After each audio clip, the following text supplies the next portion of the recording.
معاویہ کے خط نے عبید اللہ کے دل میں ایک ہیجان پیدا کر دیا اور وہ اپنی زندگی کے اس بدترین عمل کو انجام دینے کے لیے سوچ میں پڑ گیا۔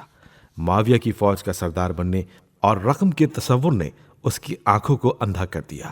وہ جانتا تھا کہ حکومت اسلامی میں رہ کر اتنی بڑی رقم کی تھوڑی سی مقدار بھی اسے نہیں مل سکتی، لہٰذا وہ امام کے ساتھ کیے ہوئے وعدے کو توڑنے پر آمادہ ہو گیا اور اس نے ہمیشہ کے لیے ذلت و رسوائی اور خیانت کا لباس پہن لیا۔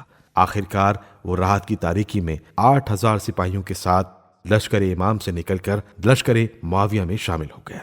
لشکر امام حسن علیہ السلام کے سپاہی نماز فجر کے وقت عبید اللہ کی آمد کے منتظر تھے تاکہ اس کی ابتدا میں نماز جماعت ادا کی جائے۔ جب فوج کو اس کی خیانت کا علم ہوا تو ان کے درمیان خوف و ہراس کی لہر دوڑ گئی۔ وہ اختلافات میں مبتلا ہو گئے۔ قیس ابن سعد نے اس خیانت کو دیکھا تو مصمم ارادے کے ساتھ باقی ماندہ فوج کو جمع کیا اور ان کے ساتھ نماز پڑھی۔ قیس نے نماز کے بعد سپاہیوں سے خطاب کیا تاکہ ان کے دلوں کو مطمئن کر سکیں، جس میں انہوں نے عبید اللہ کی مذمت کی اور سپاہیوں کا حوصلہ بڑھایا، یہاں تک کہ سب کے سب اس کے ساتھ مل گئے اور خدا کا شکر ادا کیا کہ اس نے عبید اللہ جیسے شخص کو ہم سے نکال دیا۔ عبید اللہ کے ساتھ تقریباً 8,000 کا لشکر تھا جو امیر شام کے ساتھ جا ملا۔ جب اہل شام نے دیکھا کہ امام حسن کی فوج کا سپہ سالار اپنی سپاہیوں سمیت امیر شام کے لشکر میں شامل ہو گیا ہے تو ان کے حوصلے مزید بلند ہوئے اور وہ سب اپنے حاکم کی اطاعت پر کمر بستہ ہو گئے اور ہر حال میں اس کی فرما برداری پر تیار ہو گئے، چاہے وہ اونٹ کو اونٹنے ہی کیوں نہ کہے۔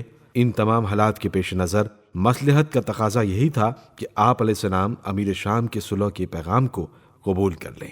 خود امام حسن علیہ السلام نے اس صلح کی وجہ اس طرح بیان فرمائی ہے کہ میں نے حکومت کو اس لیے معاویہ کے حوالے کر دیا کہ میرے پاس معاویہ جیسی اطاعت گزار فوج نہیں تھی، اور اگر ہوتی تو حکم خدا کے مطابق معاویہ سے رات دن فیصلہ کن جنگ کرتا۔ میں کوفیوں کو اچھی طرح جانتا ہوں، ان کو بارہا آزمایا ہے۔ یہ ایسے فاسد لوگ ہیں جن کی اصلاح نہیں ہو سکتی۔ یہ لوگ نہ تو باوفا ہیں اور نہ عہد و پیمان کے پابند، ظاہراً میری اطاعت کا اظہار کرتے ہیں اور عملی طور پر معاویہ کے ساتھ ہیں۔ اب امام حسن علیہ السلام کے سامنے چند مسائل آ گئے۔ صلح کا انکار کر دیں تو اسلامی تعلیمات کی خلاف ورزی ہوگی، اور صلح پر آمادہ ہو جائیں تو لشکر میں مزید ہنگامہ ہو جائے گا۔